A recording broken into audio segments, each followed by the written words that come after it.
हिमाचल प्रदेश में जिला कांगड़ा से 30 किलोमीटर दूर स्थित है मां ज्वाला देवी का प्रसिद्ध मंदिर। ज्वाला देवी मंदिर को जोतावाली माता का मंदिर और नगरकोट भी कहा जाता है। ज्वाला देवी मंदिर को खोजने का श्रेय पांडवों को जाता है। इसकी गिनती माता के प्रमुख शक्ति पीठों में होती है। मान्यता है यहाँ देवी सती की जीभ गिरी थी। ये मंदिर माता के अन्य मंदिरों की तुलना में अनोखा है क्योंकि यहाँ पर किसी मूर्ति की पूजा नहीं होती, बल्कि पृथ्वी के गर्भ से निकल रही 9 ज्वालाओं की पूजा होती है। यहाँ पर पृथ्वी के गर्भ से 9 अलग अलग जगह से ज्वाला निकल रही है, जिसके ऊपर ही मंदिर बना दिया गया है। इन 9 ज्योतियों को महाकाली, अन्नपूर्णा, चंडी, हिंगलाज, विंध्यवासिनी, महालक्ष्मी, सरस्वती, अंबिका, अंजी देवी के नाम से जाना जाता है। इस मंदिर का प्राथमिक निर्माण राजा भूमिचंद ने करवाया था। बाद में महाराजा रणजीत सिंह और राजा संसार चंद ने 1835 में इस मंदिर का पुनर्निर्माण कराया। इस जगह के बारे में एक कथा अकबर और माता के परम भक्त ध्यानु भगत से जुड़ी है। जिन दिनों भारत में मुगल सम्राट अकबर का शासन था, उन्हीं दिनों की ये घटना है। हिमाचल के नादौन ग्राम निवासी माता का एक सेवक ध्यानु भक्त 1000 यात्रियों सहित माता के दर्शन के लिए जा रहा था। इतना बड़ा दल देखकर बादशाह के सिपाहियों ने चांदनी चौक दिल्ली में उन्हें रोक लिया और अकबर के दरबार में ले जाकर ध्यानु भक्त को पेश किया।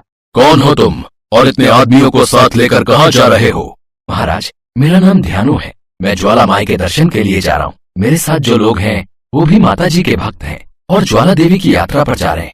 ये ज्वाला माई कौन है और वहाँ जाने से क्या होगा? महाराज, ज्वाला माई संसार का पालन करने वाली माता है। वे भक्तों के सच्चे हृदय से की गई प्रार्थनाएं स्वीकार करती हैं। उनका प्रताप ऐसा है कि उनके स्थान पर बिना तेल बाती के ज्योति जलती रहती है। हम लोग प्रतिवर्ष उनके दर्शन के लिए जाते हैं। तुम्हारी ज्वाला माई इतनी ताकतवर है, इसका यकीन हमें भी दिलवाओ। आखिर तुम माता के भक्त हो, कोई करिश्मा दिखाओ जिससे हमें भी यकीन हो जाए। महाराज, मैं तो माता का एक छोटा सा भक्त हूँ। भला मैं क्या चमत्कार दिखा सकता हूँ? तुम्हें इम्तिहान तो देना ही पड़ेगा। हम तुम्हारे घोड़े की गर्दन अलग कर देते हैं। तुम अपनी देवी से कहकर उसे दोबारा जिंदा करवा देना। अकबर ने क्रोध में भरकर घोड़े की गर्दन काट दी। अपनी मुक्ति का कोई उपाय न देखकर ध्यानु भक्त ने बादशाह से कहा, महाराज, मैं देवी माँ के पास जाकर अपनी प्रार्थना करूंगा कि वो घोड़े को जीवित कर दें। आप 1 माह की अवधि तक मेरे घोड़े के सिर और धड़ को रखने की व्यवस्था करवा दें। ठीक है, हम तुम्हें 1 माह का समय देते हैं और तुम्हें यात्रा की अनुमति देते हैं। सम्राट अकबर ने ध्यानु भक्त को जंजीरों में जकड़कर अपने सैनिकों के साथ मंदिर भेजा। मंदिर पहुंचकर ध्यानु भक्त ने अपने साथियों सहित स्नान पूजन करके रात भर देवी का जागरण किया और प्रातः काल आरती के समय ध्यानु भक्त हाथ जोड़कर देवी माता से प्रार्थना करने लगा। माँ ज्वाला देवी, बादशाह मेरी भक्ति की परीक्षा ले रहा है। मेरी लाज रखो माँ। मेरे घोड़े को अपनी कृपा से जीवित करो, नहीं तो मैं भी अपना सिर काटकर आपके चरणों में अर्पित कर दूंगा। देवी माँ प्रकट हो। देवी माँ ने कोई उत्तर नहीं दिया तो ध्यानु ने तलवार से अपना शीश काटकर देवी के चरणों में अर्पित कर दिया। उसी समय साक्षात ज्वाला माता प्रकट हुई और ध्यानु की भक्ति से प्रसन्न होकर माँ ने ध्यानु भक्त को पुनः जीवित कर दिया। ये चमत्कार देखकर अकबर के सैनिक भयभीत हो गए और अकबर के पास भागे। पुत्र ध्यानु, तुम्हारे घोड़े का सिर भी धड़ से जुड़ गया है। तुम कोई और वर मांगने की इच्छा रखते हो तो कहो पुत्र। ध्यानु भक्त ने माता के चरणों में शीश झुकाकर कहा, हे जगदम्बे, आप सर्वशक्तिमान हैं, किंतु अपने भक्तों की इतनी कठिन परीक्षा न लिया करें। सारे सांसारिक मनुष्य आपको शीश काट कर नहीं चढ़ा सकते। कृपया साधारण भेंट से ही अपने भक्तों की मनोकामनाएं पूर्ण करना माँ। ठीक है पुत्र, अब से मैं केवल नारियल की भेंट और सच्चे मन से की गई प्रार्थना से ही मनोकामना पूर्ण करूंगी। ध्यानु भक्त को आशीर्वाद देकर माता अंतर्ध्यान हो गई। उधर अकबर के सैनिकों ने अकबर को सारी बात बताई। अकबर ने देखा कि ध्यानु का घोड़ा अचानक फिर से जीवित हो उठा है, परंतु अकबर को अभी भी विश्वास नहीं हुआ। ज्वाला देवी द्वारा जल रही ज्योति पर लोहे के तवे रखवा दो। वो ज्योत मैं बुझा कर ही दम लूंगा। महाराज, ज्योत पर तवे ढके गए, पर ज्योत तवों को ढकने के पश्चात भी जल रही है। क्या तवे ढकने से भी ज्योत नहीं बुझी? कोई बात नहीं, अब जरूर बुझ जाएगी। सैनिकों, नदियां खुदवाकर मंदिर पर पानी बहा दो, जिससे पानी का बहाव ज्योत को बुझा दे। महाराज, पानी से भी जोत नहीं बुझी। अच्छा, फिर तो इस शक्ति की देवी ज्वालामाई को देखने हम स्वयं जाएंगे। लेकिन ज्वालामाई को भी तो पता चले कि मुगल सम्राट अकबर उनके मंदिर आ रहा है, तो खाली हाथ तो मैं नहीं जाऊंगा। सैनिकों, ज्वालामाई को भेंट स्वरूप देने के लिए एक सोने का छत्र बनवाया जाए। सोने का छत्र लेकर अकबर बड़े अभिमान से ज्वालामाई के दर्शन को जाता है। अकबर ने अभिमान से वह छत्र देवी को अर्पित करना चाहा तो वो अकबर के हाथों से गिरकर टूट गया तथा सोने की जगह किसी और धातु का बन गया। ये धातु न तो पीतल थी, न तो लोहा, न चांदी और न तांबा। यह पता नहीं लगाया जा सका कि छत्र किस धातु का था। अकबर समझ गया कि देवी माँ ने उसकी भेंट अस्वीकार कर दी।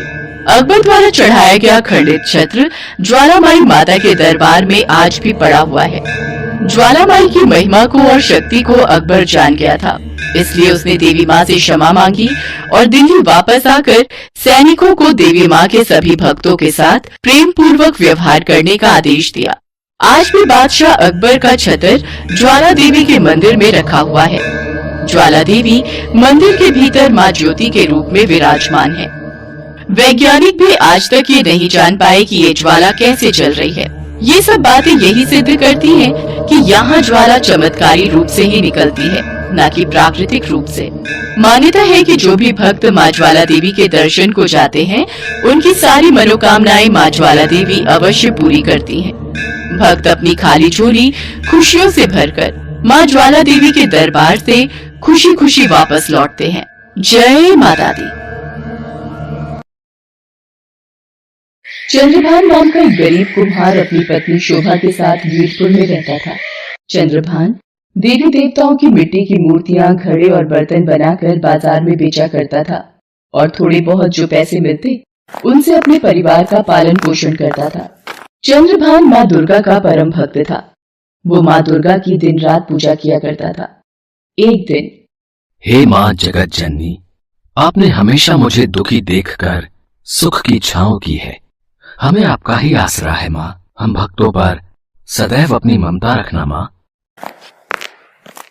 शोभा, ये लो माँ का प्रसाद। अरे क्या हुआ शोभा, तुम लेटी क्यों हुई हो? तबीयत तो ठीक है ना? पता नहीं जी, सुबह से चक्कर आ रहे हैं और बेचैनी भी हो रही है। अरे पहले क्यों नहीं बताया? रुको, मैं बिमला दीदी को बुलाकर लाता हूँ। चंद्रभान पड़ोस में रहने वाली विमला को बुलाकर लाता है। विमला शोभा से सारी बातें पूछती है। कुछ देर बाद, शोभा 9 महीने बाद मिठाई तैयार रखना, तुम माँ बनने वाली हो। क्या विमला दीदी ये सच है? सुनो जी, आपने सुना? हाँ शोभा, मैंने सब सुन लिया है। मेरी देवी माँ की कृपा से तुम्हारी गोद भर गई। हे देवी माँ, अपनी कृपा रखने के लिए आपका बहुत बहुत धन्यवाद। चंद्रभान और शोभा माता रानी के चरणों में शीश नवाते हैं। चंद्रभान अब दुगनी मेहनत से माँ दुर्गा का नाम लेते हुए मूर्तियां और बर्तन बनाता और बाजार में बेचता। चंद्रभान और शोभा को बस अपने बच्चे के आने का इंतजार था। एक शाम, मुझे लगता है मेरे दर्द शुरू हो गया है। आप विमला दीदी और दाई माँ को बुला लाओ। विमला और दाई माँ आ जाती हैं। विमला दीदी, ये माँ दुर्गा का प्रसाद का जल आप शोभा के मुंह में डाल दो, उसे आराम मिलेगा। ये कैसा चमत्कार है? माँ दुर्गा के नाम का जल पीते ही शोभा को ये आराम मिल गया और ये बच्चा भी आसानी से हो गया। जय माँ दुर्गा। बधाई हो चंद्रभान भैया, लड़का हुआ है। जाओ वीरेंद्र हलवाई से लड्डू का डिब्बा लेकर आओ। चंद्रभान मिठाई खरीद कर लाता है और सबका मुंह मीठा करवाता है। शोभा और चंद्रभान बेटे के जन्म के बाद बहुत प्रसन्न थे। वो अपने बेटे को माँ दुर्गा के चरणों में माथा टिकाते हैं। शोभा, माँ दुर्गा की कृपा से जब से हमारा प्रथम पैदा हुआ है, मेरे कारोबार में भी वृद्धि हुई है। अब मुझे और ज्यादा मूर्तियां और बर्तन बनाने होंगे। हमारा लाल तो हमारी जान है जी। माँ ने प्रथम को झोली में दे दिया। हमारे जीवन में खुशियां आ गई। प्रथम के आ जाने से चंद्रभान और शोभा की जिंदगी ही बदल गई थी। दोनों उसके साथ खेलते, बातें करते, अपने लाल को बहुत प्यार करते। धीरे धीरे वक्त बीता। प्रथम 9 महीने का हो गया था और घुटनों के बल चलता था। एक सुबह, सुनो जी, कहाँ हो? अरे ये तो बर्तनों के लिए चिकनी मिट्टी तैयार कर रहे हैं। प्रथम सो रहा है, तब तक जल्दी से खाना तैयार कर लेती हूँ। शोभा भोजन बनाने झोपड़ी के भीतर चली गई। चंद्रभान माँ की भक्ति में आंखें बंद किए मिट्टी रौंद रहा था और माँ का ध्यान कर रहा था। चंद्रभान मिट्टी को पैरों से कुचलता जय माता दी का जाप कर रहा था। तभी उसका बेटा प्रथम घुटनों के बल चलता अपने पिता की ओर आ जाता है।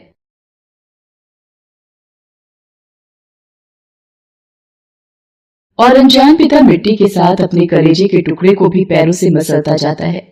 उसका बेटा पूरी तरह से मिट्टी में मसल चुका था। चंद्रभान के पैर लहूलुहान हो चुके थे, पर वो माँ दुर्गा की भक्ति में लीन बेखबर अपने कार्य के प्रति लगाव में था। तभी शोभा आ जाती है। अरे, प्रथम को तुम्हें सुला कर गई थी, कहाँ गया? कहीं इनके पास न खेल रहा हो। हे भगवान, ये आपने क्या अनर्थ किया? आंखें खोलो, आपके पैर खून से सने हुए क्यों हैं? आपने ये क्या कर दिया? हमारा लाल, हमारा प्रथम मिट्टी में कुचल गया। नहीं, ये नहीं हो सकता। मैंने अपने ही बेटे को मार दिया। ये मैंने क्या अनर्थ कर दिया? चंद्रभान माँ दुर्गा के समक्ष विनती करता है। हे देवी माँ, हे दुर्गा मैया, मैं आपकी भक्ति में लीन था। मुझसे ये कैसा पाप हो गया माँ? हम भी अपने लाल के बिना नहीं जिएंगे। आपके चरणों में सिर पटक पटक कर अपनी जान दे देंगे माँ। यदि आपने मेरी विनती नहीं सुनी और मेरे लाल को जीवित नहीं किया तो माँ, पूरी दुनिया मुझे कोसेगी कि मैंने अपने ही लाल को मार दिया। मेरी भक्ति की लाज रखो माँ, मेरी भक्ति की लाज रखो। मेरे बेटे को वापस जीवित कर दो माँ। हे माँ दुर्गा। सुनो जी, माँ दुर्गा आपकी विनती जरूर सुनती हैं। उन्हें बोलो हमारा पुत्र लौटा दे। माँ, हमारे पुत्र को जीवित कर दो माँ, हमारी रक्षा करो। चंद्रभान और शोभा माँ दुर्गा के चरणों में अपना सिर पटक पटक कर रोने लगते हैं और माँ दुर्गा से प्रथम को जीवित करने की विनती करते हैं। माँ दुर्गा तो करुणा की देवी है, ममतामयी माँ है। वो अपने भक्तों को दुखी नहीं देख सकती। चंद्रभान और शोभा के करुण स्वर सुनकर माँ दुर्गा अपने विराट रूप में शेर पर सवार होकर प्रकट होती है। पुत्र चंद्रभान, पुत्री शोभा, तुम रो क्यों रहे हो? वो देखो, तुम्हारा पुत्र प्रथम बिल्कुल सुरक्षित है। माँ दुर्गा के चमत्कार से मिट्टी में एक बच्चे का आकार बन जाता है और माँ के चमत्कार से प्रथम जीवित होकर मिट्टी के ऊपर खेलने लगता है। मेरा लाल, मेरा बच्चा, मेरा प्रथम, मैया आपकी जय हो। माँ दुर्गा, आपने मेरे लाल को जीवित कर दिया। माँ, आप शक्ति रूपा हो। हे देवी माँ, आपकी जय हो, आपकी जय हो माँ, आपकी सदा ही जय हो। चंद्रभान और शोभा माँ के चमत्कार को देख खुशी से झूम उठते हैं। उनके घर का चिराग माँ के आशीर्वाद की लौ से फिर जल उठा था। माँ दुर्गा की भक्ति का जयकारा लगाते हुए चंद्रभान और शोभा माँ दुर्गा को शीश नवाते हैं। इसके पश्चात माँ दुर्गा आशीर्वाद देकर अंतर्ध्यान हो जाती है। शोभा, माँ ने हमारी भक्ति की लाज बचा ली। आज उन्होंने हमारे प्रथम को नया जीवन दिया है, इसलिए हम प्रथम को माँ वैष्णो देवी के दर्शनों के लिए लेकर जाएंगे।